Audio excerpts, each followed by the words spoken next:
Hi, இன்றைக்கி ஒரு டேஸ்ட்டான ரெசிபி தான் செய்ய போகிறோம்.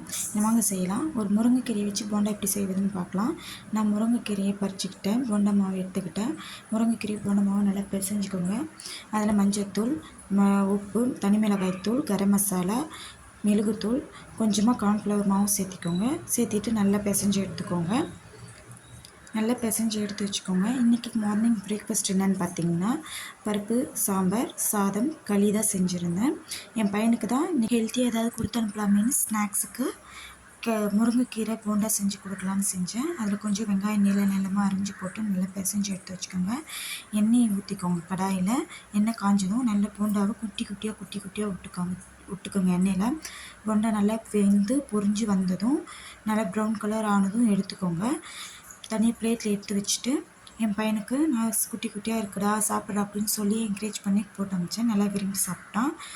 வீட்லேயும் கொஞ்சம் சாப்பிட்டு பால் வடிக்க கொஞ்சம் எடுத்துகிட்டு போனால். என்னோடய வீடியோ பிடிச்சிருந்தா லைக் பண்ணுங்கள், ஷேர் பண்ணுங்கள், சப்ஸ்கிரைப் பண்ணுங்கள். உங்கள் குழந்தைங்களுக்கும் இந்த மாதிரி செஞ்சு கொடுங்க. ரொம்ப விரும்பி சாப்பிடுவாங்க. முருங்கைக்கீரை உடம்புக்கு நல்லது. வாரத்துக்கு 2 டைமாக செஞ்சு கொடுங்க.